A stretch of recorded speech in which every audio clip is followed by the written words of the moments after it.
Okay, it's finally time to talk about Miss Universe 2025 and everything that went down during the coronation night.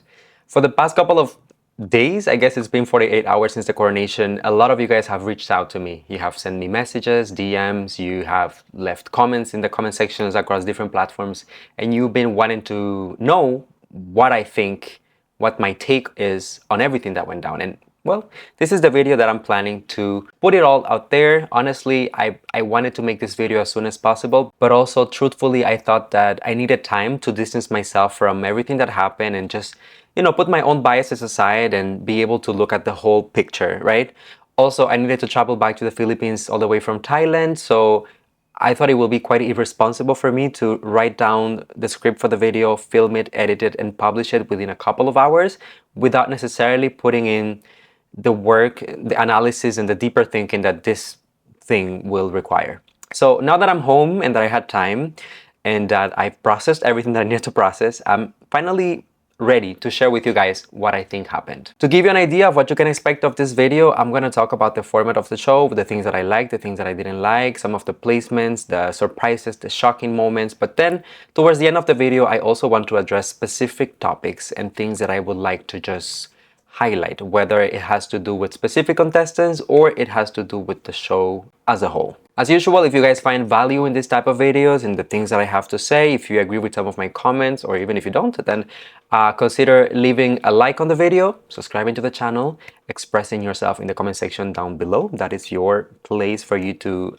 voice your concerns and agreements. And if you want to amplify the message that I'm putting out through this video, then also please consider sharing on social media. You guys also have your voices and you have also powerful platforms that you can use. I also have to state in this video for legal reasons that, well, all of the information and the rumors and the things that are being claimed online at the moment, they are all allegations. There are realistically no material proof about what a lot of people are claiming, so keep that in mind. What I'm gonna be saying in this video, it's all alleged information and it's all my personal opinion to which I am entitled, but I am not accusing anyone of anything. Okay? While a lot of people are talking about all of the negative points and the things that happened during the finals of Miss Universe 2025, I would like to take a brief moment to highlight some of the positive ones, because it is impossible to say that everything was absolutely bad. So let's take a look at some of the good. First and foremost, the production. We have to give props when props are due, and we have to give Nawat his flowers because he promised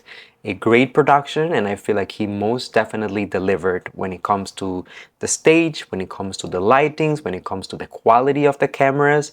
I think that they had incredible performers through the show, whether it was with the singers or the dancers or even the orchestra that we had at some point during the evening gown walk. The show was also very visually pleasing. I think that they did a great job with the backdrops and the way that they used the different screens that they had on stage for display purposes. The structure and the pace of the show was also very pleasant. Remember that this was a show with over 120 delegates from all over the world, so the fact that it didn't feel so extremely long or so extremely saturated, it's already an achievement of itself. And I think that comment can also be applied to the preliminary competition. Although there was a lot of people and it was very long, it didn't feel that way. So in a nutshell, what I'm trying to say is that all different areas where Nawat was responsible, where Nawat was to be held accountable when it comes to the production and what he needed to deliver for Miss Universe 2025, I think that Nawat did an excellent job. Production, there is nothing to criticize.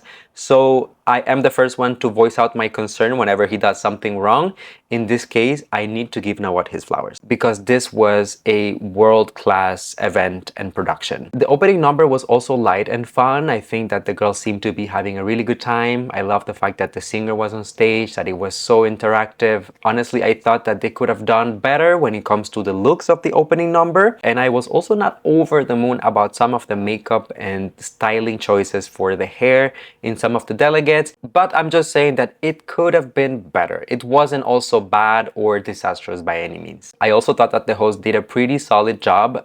To be quite frank, I was not really familiar with his work and the way that he would approach hosting an event such as Miss Universe. I'm not even aware if he hosted pageants before, but I think that the fact that he's a comedian and that he had that little bit of a comedian edge was a good mix, because there were certain moments during the show where he needed to make time or just to stretch things a little bit. I think that he used the comedic tone tone to make it less awkward for us pageant fans watching from the venue and from all over the world online. There were a couple of jokes that I also think that were a flop, but overall I think that he did a pretty solid job. Okay, now guys, let's talk about everything else. And honestly, like, I have a very organized list of things and points that I would like to mention because I feel like there's so many countries and there's so many people who want to feel seen, so I will try as much as I can to address everyone. Let's start by talking about the top 30 delegates, and I wanted to highlight some of the shocking placements. As you guys know, I released my final prediction for Miss Universe 2025, so obviously I had an idea of who I personally wanted to see in there.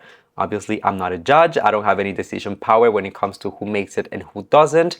But I thought that, you know, based on what I've seen, I have a clear vision. So some of the girls that I was actually shocked not to see within the top 30 were, first and foremost, Ecuador. I am still wrapping my head around the fact that Miss Ecuador was not in there, as she was considered a fan favorite since the very beginning, one of the most hyped delegates. I do not understand what went wrong, because when I look back at her performance, I wouldn't have necessarily changed anything that she did during the competition. I want to talk about Miss Trinidad and Tobago and Miss Turks and Caicos. What is going on with my Caribbean queens? These are two of the most beloved, appreciated, embraced, hyped. These girls delivered so much quality within the competition since day one until final. So granted, they come from smaller countries and maybe Miss Universe didn't have so much of an interest when it comes to their placements. But at the same time, I'm pretty confident that a top 30 placement, at least minimum, was granted. If you look at my prediction, I had Miss Turks and Caicos as high as my top 12. So that was definitely a shocker. Miss Portugal was also a girl that I thought I will be seeing within the top 30, and I still cannot wrap my head around the fact that she was not there. For a lot of people, she was the front runner in the European continent. She was leading the batch. So the fact that she didn't make it is still something that bugs me. Miss Argentina, I voiced certain concerns about her during my final prediction, and I mentioned that I wanted to see her shine a little bit more with a light of her own and not always being attached to other delegates, because she is just, you know, as beautiful, as capable. Her performance is incredible, her physique, everything is really, really on point. So I was shocked not to see her make it. Even with the concerns that I had, I was pretty confident that she was going to be there. Miss Cambodia is another candidate that I talked extensively about on the channel and on my different social media platforms that I thought deserved a little bit more, especially considering everything that she went through to make it to this point. And honestly, I felt like her overall performance was solid enough, strong enough, consistent enough for her to earn that placement. I'm not sure what it was, if it was just a selection process or the politics involved, but unfortunately she was not there. I was also very upset to see some African countries who didn't make the list, and just to name a few, I talked extensively about Miss Universe Zambia, I talked about Nigeria, I talked about Botswana. So honestly, I have a different segment for this on this video, but I just want to say that I couldn't really wrap my head around this, because I thought that these girls were so consistent also from day one, and that rightfully so, they have earned a spot within the final top 30. As I mentioned, there's more about this later in the video, but I wanted to highlight the shock, the fact that, I thought they deserved more. Now, just to stay balanced, I'm going to tell you about some of the happy surprises that I saw within the top 30, and I will start with Miss Universe China. A country that doesn't place that often at Miss Universe and doesn't play that often in pageantry overall. Sometimes I feel like Chinese delegates don't have the preparation or the training that they need in order to excel in some of these events. And obviously for a lot of these events also, it's the visibility and the support of social media is important in China because of the laws and the restrictions when it comes to social media platforms. It is hard for the population to follow, support, or even vote for some of these delegates. So to see her there was definitely a very rewarding thing. I was very happy with Miss Universe Malta making history, making it this far within the competition, and honestly one of the best performers of Europe, one of the best performers period. So I was very happy to see her there. Miss Universe Bangladesh also managed to make history, and a girl that I thought was very deserving, because since day one she gave us so much fashion, so much intention. You can tell already how much time and effort went into her preparation, just judged by the looks and the performances that she was delivering. Miss Universe Zimbabwe, I was also very happy to see her there. I talked about her in different videos. I think that she has one of the most beautiful faces of the edition. In my pre-preliminary videos, I talked about some concerns that I had in terms of the performance, and I think that she kind of addressed them. So I'm happy to see her obtaining a top 30 placement. Last but not least, I was very happy to see Miss Universe Canada and Miss Dominican Republic also obtaining a placement. Both delegates worked super hard to make it to this point, and especially Canada, that I knew firsthand. I know how much she prepared, like, extensively to at least stand a chance of placing, because it's very difficult for girls from Canada. For everyone else within the top 30, if I haven't mentioned them here, I honestly thought that they just deserve it. They were secure in that position, and it wasn't anything necessarily like controversial, the fact that they were able to advance to the next cut of the competition. Right after the announcement of the top 30, of course, we move on to the swimsuit round, which leads us then to the top 12 announcement. And I'm going to say that after watching the swimsuit round, I was very surprised to see some of them and not move on to the next round of the competition, being the top 12. More precisely, a candidate that I was very confident that I will see within the top 12 was Miss Universe India, who delivered a great performance during the swimsuit round. And honestly, Monica has been so consistent all throughout. I mean, like, well-rounded delegate. This girl has delivered on the looks, she has delivered on the performances, she has delivered on the communication skills. So to me, it was very disappointing the fact that she wasn't able to move on to the top 12 right after she delivered such an exceptional performance. Arguably, the same thing could be said about Miss Universe Latina, who I know for a fact, for a lot of people, she had one of the best performances in the swimsuit round. I know that she can be quite controversial for a lot of people, a little bit divisive, and not everyone was on board with her participation, as she is not representing a country but a whole continent or region. But if we're going to be objective here and limit ourselves to talk about performance and how it's being scored, I thought that she had rightfully earned her spot within the top 12. Same thing goes to Brazil. I feel like, especially since we started seeing the girls in motion in certain of the dinner galas, the swimsuit show, the preliminary, she's one of those girls that really grew on me and was able to show that, you know, she could bring the performance. So I was shocked not to see her there. I thought that she had earned it, in my opinion. For the top 12, there were a couple of pleasing surprises. Once again, I'm gonna highlight Miss Universe China, who against all odds made it to the top 12 and delivered a flawless performance. I think that she just knew how to connect with the audience, with the judges, with the camera. She knew how to sell herself on stage, and also delivering a very precise, strong, technical performance on stage. So I think that I will proclaim her my biggest dark horse of the entire edition. I was over the moon for her. I will also mention here Miss Universe Cuba, and I'm going to specify this. I'm happy to see her make it as a Cuban myself. Of course, I also want to see my countries doing well. Miss Universe Canada was there, Miss Universe Cuba was there. Of course, I was also rooting for Miss Universe Philippines, as I live in the Philippines. But I think that out of everyone here, a lot of people were questioning Cuba because of the walk and certain technical aspects. To be honest, I think that she still needed improvement in those areas. I think that, you know, although she improved a lot, there was still room for more. So I'm wondering what was it that pushed her into the top 12, since other girls were excelling a little bit more in those areas. But again, as a Cuban, I'm happy to see her there, happy to see her shine. So of course, our top 12 delegates proceeded to compete within the evening gown competition, which was a whole moment. We had some really strong looks. We had some statement looks, we had some not so strong looks, and then we had something very interesting. While I was watching the top 12 performances, I was also like live posting on my Facebook page, and one of the things that I mentioned is like, I pretty much liked all of the gowns, if I'm gonna be honest, except for the red ones. Not because I didn't like the gowns per se, I just felt like the gowns looked, they were off place. They were not at the right time, at the right place, because the background of the stage had a color that wasn't necessarily flattering with red. So I thought that it just looked a bit off in that sense. Had nothing to do with the craftsmanship of the gowns or the quality of the fact that maybe they took months to be created, but that was just my personal opinion. So I'm editing the video and I wanted to add that it later on made sense when the whole stage turned red and yellow, which, you know, it's very flattering to those two gowns that were red and yellow, but honestly, it was also a little bit suspicious that they nailed it. Like, they got the precise color and the exact gown with the right... just saying. But yeah, it looked better later on when the stage was actually flattering for the gowns. Obviously, some of my favorite gowns of the batch were Miss Guadeloupe. I loved the gown of Cote d'Ivoire with the reveal.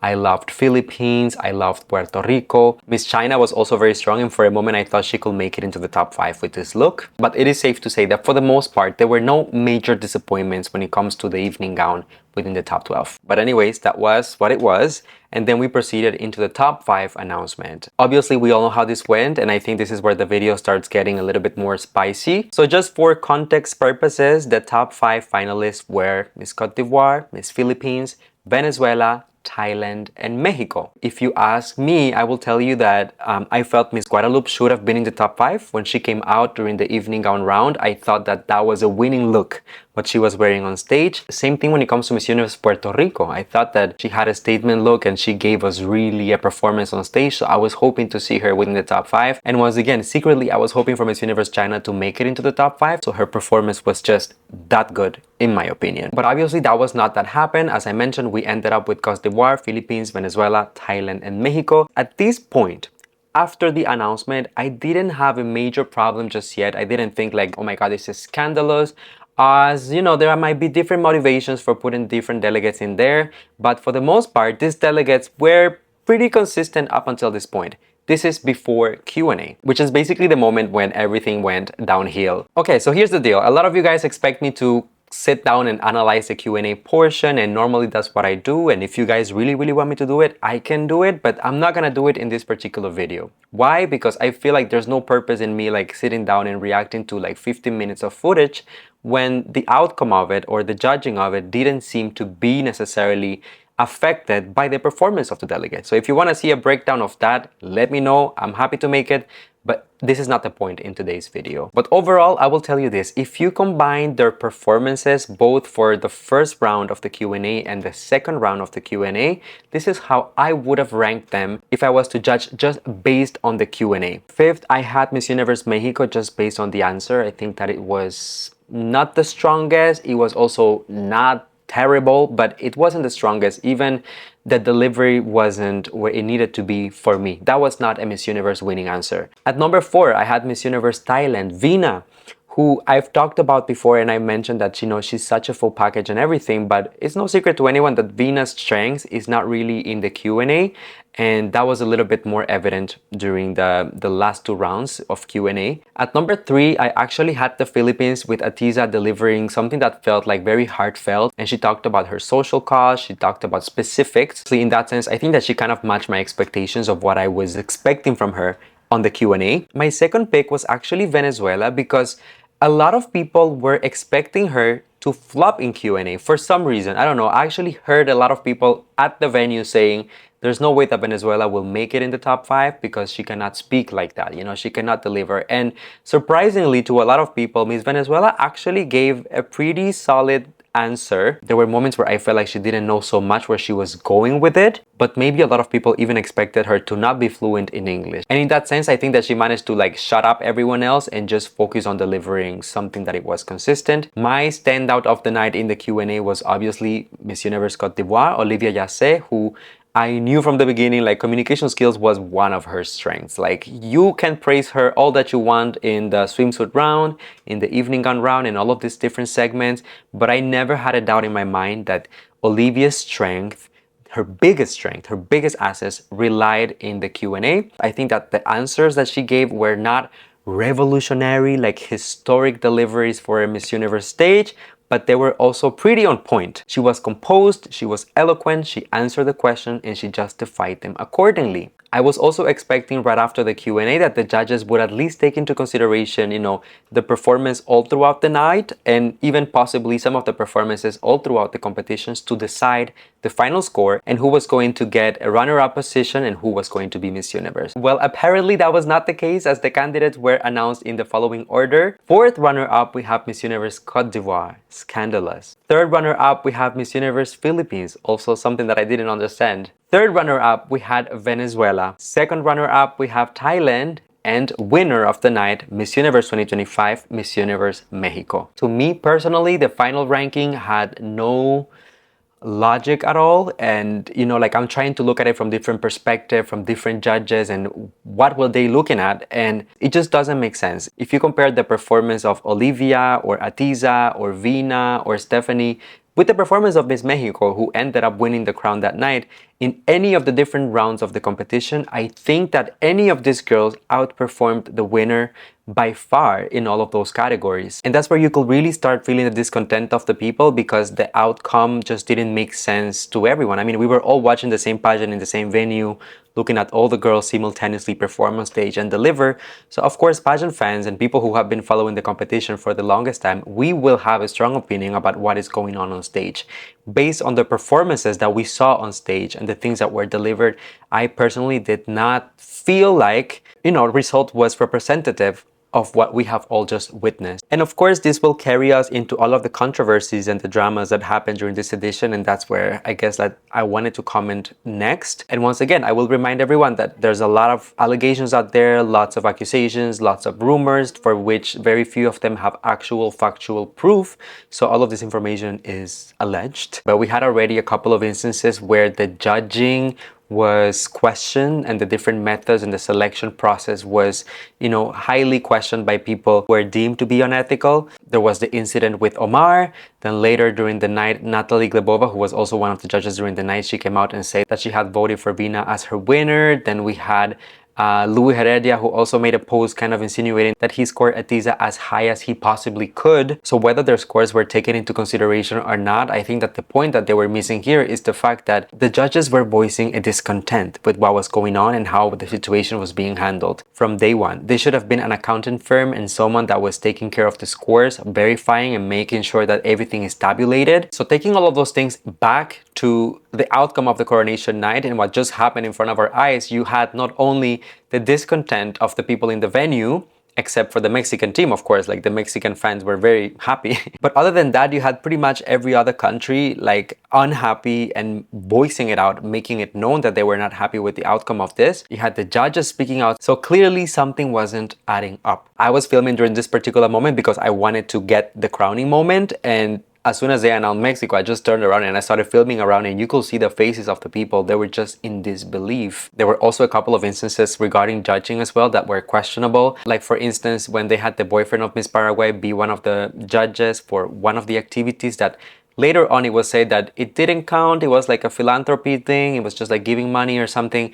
That's fine, but he's still the boyfriend and he's still on the judging panel. Like, how fair is that to other delegates? Of course, it's going to give her an unfair advantage. Even if you try to justify it, it's still not right. It's still not ethical. We also had the situation with the voting online, right? After so many people from many countries and like millions of people stood there and they voted and they supported their delegates. Once the voting was closed, the deadline was already reached. It's just not fair to the delegates who rallied the fans from back home, and these fans like paid and they supported as they could and they shared. It just felt like a way to squeeze the fans even more, and I don't think it was the right time or the right thing to do, to be honest. It just takes away from the credibility and the worth of the votes, because why am I gonna go all out voting for my delegate if they can change it at any time and suddenly change the rules as they go? This brings me to the next point that I wanted to talk about, and that is the pageant fans. And I want people to understand that as pageant fans, they have a powerful voice and they have a lot of influence, even if sometimes they don't realize it. Like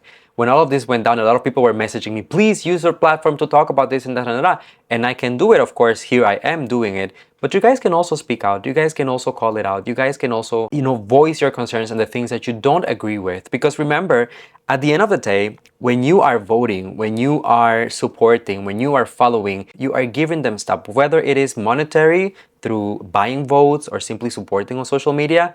Remember, the votes were not free and the votes were not cheap. So a lot of people voting. Some of these delegates managed to get upwards of 1 million votes. When you engage on social media with these platforms, you are generating income for them. When you watch the live shows and there's ads in the shows, then you are making income for them.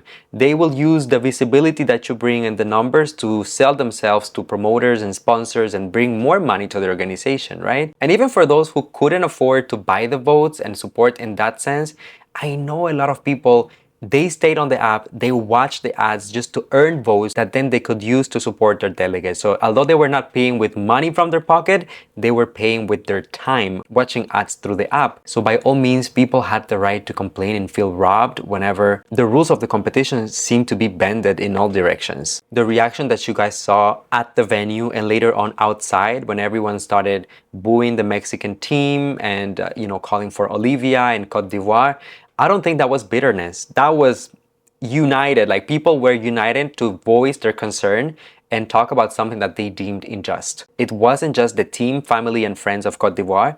It was like literally everyone, other than the Mexican team, everyone else was complaining. I'm surprised and a little bit taken aback by the fact that Miss Universe didn't pick up on that cue, because that's your audience, that's your target audience, that is your direct audience. You are alienating the people who are supporting you and following you. So that is a way to unalive the company. I mean, like, as a business, you cannot afford to lose your customers, your clients. That's us, pageant fans. And this applies not just to Miss Universe, it applies to any organization, to any business, any entity in the world. If you don't pick up on these signals and you make your own bed, you cannot complain when it's time to lay in it. I want to take a moment to talk about all of the girls winning the top 5, Fatima include. So I'll go ahead and start with Stephanie, Miss Universe Venezuela. Since the beginning of the competition, she was one of the strongest storytellers through the visual materials. Her social media content was always on point. She really knew how to connect with her audience. Her looks and her outfits were always on point, and I think that she had some really strong moments within the competition. Just like in other instances, she did have a couple of moments where I feel like she lacked a little bit of that like magic spark and performance level that sometimes we are used to getting from girls from Venezuela. But for the most part, I think she was very strong. I didn't have her within my top 5 during my last prediction, but by all means, I think that she worked hard and that she could have made it. So it's not impossible like this girl made the top 5. Oh my God. I mean, all the stars were aligning for her to make it, and if she did, I'm happy for her. When it comes to Miss Universe Thailand, Vina Pravina, of course, I couldn't be upset about Vina being in the top 5, and obviously I even predicted her to be there. I think that Vina perhaps had the biggest push from people to make it far in the competition, given their story, their resilience, how many times she attempted to win the national title at Miss Universe Thailand, to finally accomplish it.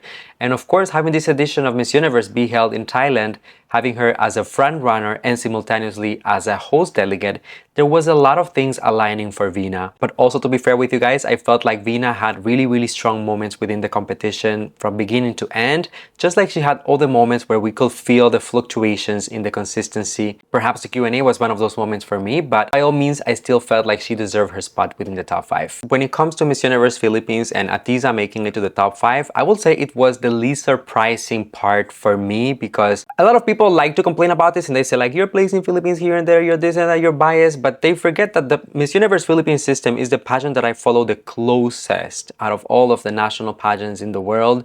So of course I spend a lot more time like analyzing their delegates, getting to know them and know what they're capable of, what their strengths are and what their weaknesses are. And I felt like Aiza, up until this moment, she had kind of like conquered the things that were pulling her down. Let us not forget, we talked so much about the styling and so much about some of the wardrobe before she went to Miss Universe, but also if we're going to be completely unbiased and we're going to be objective about this, you have to acknowledge that Aiza really stepped up the styling, and the team did a really good job when it comes to delivering on the looks all throughout Miss Universe. So the preliminary is going to be a very important moment for her, and she definitely aced that. Going into finals, I felt like the gun was different from everything else that we saw on stage that night. So based on the overall performance all through the night, I feel like Aiza should have been not only within the top 5, but she should have ended higher than what she actually did. A lot of people will not agree with my take, but I stand by it. At the end of the day, my prediction was accurate if you go back to it. I would like to take a moment to talk about Olivia Yacé, okay? And it is no secret to anyone that Olivia, Miss Cote d'Ivoire, was predicted to be my winner, that I've been very vocal about her since the beginning of the competition, and honestly, I feel like she delivered all throughout, deserving that recognition in that spot that I was giving her as a potential winner. I positioned her at number 1 in my pre-preliminary list. I positioned her as a winner in my pre-finals list. And even up until now, I stand by the fact that I think Olivia should have won the competition. When you look at her preparation and her rollout all throughout the Miss Universe bootcamp, I think that Olivia exemplified what the preparation of a candidate should be going into Miss Universe. She had the elegance, she had the poise, the grace, the communication skills, the technical skills, the stage presence, the personality. Every single aspect of her rollout was meticulous and intentional. And also the fact that she was able to maintain such a high level of performance before she even arrived in Thailand is already a huge feat for me, because remember, you are competing against some of the strongest delegates in the world, 120 candidates, and all of them will have moments where they will shine and they will, go up or down.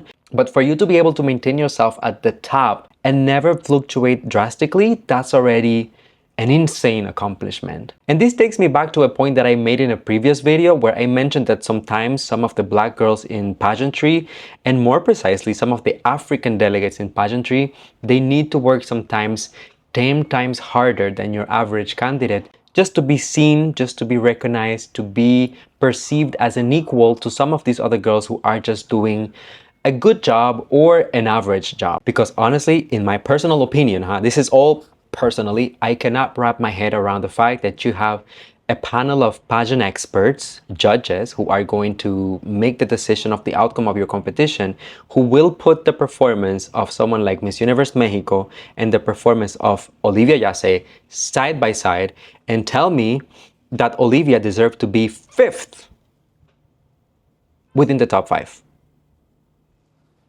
It makes no sense to me. It will not make sense. It doesn't matter how you explain it to me. I will not accept it. I don't. I rebuke this. And I will talk about Fatima in just a moment. I will highlight the pros and cons of her victory. But I will say this, people mentioned that Fatima had this storyline of like speaking up for yourself, stand up for what you believe, use your voice and all of those things. And that is true. And that is great. But at the same time, you also have to take a look at the message that you're putting out there with certain decisions and certain actions. Because by having someone like Olivia Yacé, who was the undisputable front runner of the badge, the potential winner of the badge, who had a nearly perfect execution all throughout, you're putting out the message to these black girls, to these African girls, that it doesn't matter if you are excellent, if you are at the peak of the game from beginning to end, from day one until the coronation night. It doesn't matter, because if you get to the top 5, I'm still gonna rank you 5th and reward people who didn't have the same level of execution and excellence that you did. Think about what message is that sending to the black girls who are following the pageant and who feel inspired by it? What message does that send to African countries who also prepare and pay license fees and have to prepare their delegates and get the wardrobe and work just as hard, sometimes even harder, looking for sponsors and ways to make it happen? Olivia worked tirelessly since the beginning of the competition to position herself within that top 5, and at the end of the day, she was given the leftovers. There's no other way to put it. And I will link this to something bigger, not just about Olivia, because Olivia was a front runner since day one. We all saw it for her. I kind of have an issue with the whole placement of African delegates within the top 30, because they only had 3 delegates of the entire continent make it into the top 30. I'm not calling here for an unplacement of Miss Rwanda or an unplacement of Miss Zimbabwe. What I'm saying here is that there should be room for more of them, There were more than 3 girls within the African continent who deserved a placement. I experienced this firsthand because I do leaderboards, and this year I was posting a lot of different African delegates on my Facebook page here on YouTube. And whenever I would post my predictions, I would always get, like from time to time, I will get these comments, often coming from Africans themselves. You are crazy. They will never place 5 to 6 African delegates. But why? Why not? When you look at the numbers and proportionately, wouldn't they deserve to be there? If they have been putting in the work, not because of where they come from or because of the continent, but some of these African girls were going head to head with some of the front runners. I talked extensively about Miss Universe Zambia, who I thought, performance-wise, she gave a flawless performance. We talked about Miss Universe Botswana, we talked about Miss Universe Namibia, we talked about even smaller countries. If you think about Tanzania, this year was very strong. If you think about Senegal, also very strong. Equatorial Guinea, she also had a very inspiring story. How come that wasn't enough to make it into the top 30? But if I was to make a leaderboard and I put 3/4 of my picks as Latinas, or half of it as Asians, nobody will complain. They will just say Latinos are super fierce, you know, Asians are super smart, this and that. But mind you, when I dare to put 4 to 6 delegates from Africa within my top 30 leaderboard, out of which only one made it past the top 12, you're doing it too much. There's something there that doesn't sit right with me. If the girls are delivering it, give them their flowers. Otherwise, it doesn't make sense. Let's talk about Fatima, and I really want to take a moment to just address her victory. And I will say this from my heart to Fatima and to the Mexican fans, Mexican organization even. The fact that people are upset about the victory and that they feel like this is controversial probably has 0% to do with Fatima herself. As a matter of fact, I feel like most of us were endeared to Fatima, especially after what happened with Nawad. A lot of us stood up for her, a lot of us defended her, a lot of us supported her all throughout her journey towards final. If you look at my own videos, predictions, leaderboards, whatever it is, I'm pretty confident that Fatima was in 90% of all of my videos. So it was never about saying, oh, she doesn't deserve, she's not beautiful, her performance is the worst. It's not true. She was not bad. She's definitely beautiful. She had very strong moments within the competition.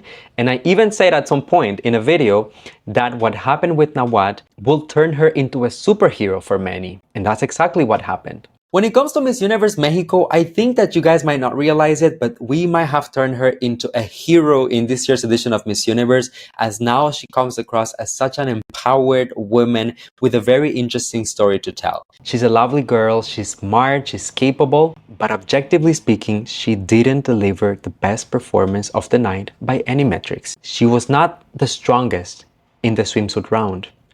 She was not the strongest in the evening gown round. And she was not, by any metrics, the strongest in the top 5 Q&A portion. Actually, I would have placed her 5th if it was ranked based on the performance during the Q&A. If you look at the technicalities of the competition, I don't think she managed to outshine anyone within the top 5 during Q&A. And I think that arguably she didn't outshine most of the girls within the top 12 for the evening gown round. And if we're being quite honest, there are girls within the top 30 and even girls who were on place who could have overshadowed her in those different areas. That is why people are upset.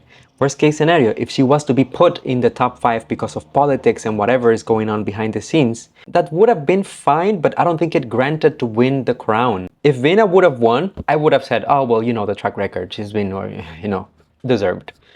If Olivia would have won, I would have been like, well, you know, I mean, she's so amazing. She was always at the top of her game. Her looks, her performance, incredible, deserving.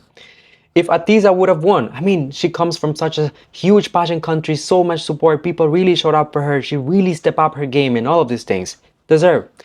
Venezuela, who I didn't even predict within my top 5. I mean, she gave such a solid performance since day one up until now, and the final Q&A was a home run that was so unexpected. She really amazed me during the night. Deserve. Under no circumstance, I thought, you know, Fatima really nailed it and this is a home run and she's going home with the crown. That's where the anger comes from. That's where people are booing. That's where people are rioting. That's why people are unhappy. And I hope, I really do, that Miss Universe realizes this as an organization, because I, as a pageant fan and as a pageant content creator and all of these things, I want them to thrive. I want them to do well. I don't want to sit here and drag them for hours and, you know, make them feel like you are the worst of the worst. Miss Universe has a legacy to maintain, and the only way to maintain it is through transparency, credibility, and crowning deserving candidates. If you ask me, the final moment felt more like a political statement and as a power trip, considering that Miss Universe is held by 2 different parties, Mexican side and Thai side. We had drama and confrontation during this Miss Universe edition between the Thai side and the Mexican side, for which the organization kept on releasing statement after statement, and Nawad ended up having to publicly apologize and even crying in front of the media because of everything that went down. So it almost felt like a political statement to have the 2 of them standing there, holding their hands, and at the end of the day, calling Mexico even over Vina. It felt like the ultimate humbling experience that, yeah, all this drama happened, all of these situations, Thailand and Mexico share Miss Universe, but don't forget, I'm still on top. At the end of the day, I still come up on top as a winner. That's the thing that went through my mind when I watched this entire thing go down. In conclusion, I hope that Miss Universe is happy with their decision, that they're happy with their winner. Again, I don't think that she is terrible or the worst person ever, like some people are picturing her to be. I think that the performance didn't grant an international crown. But if this is the route that they want to go, I hope that they are happy with it, that they will, you know, find benefits in it. And I hope that they will give Fatima the right support system, because she will need it. This will be a hard year. This will be a hard reign. You only have to go on social media, read the comments, read the room. People are unhappy and they will let her know for sure. Pageant fans can be ruthless. I don't know if this is a blessing for Fatima or a poisoned gift, but I do wish her the best. And to the other queens, I mean, you guys watched this video. You know how I feel. So no need to say anything else.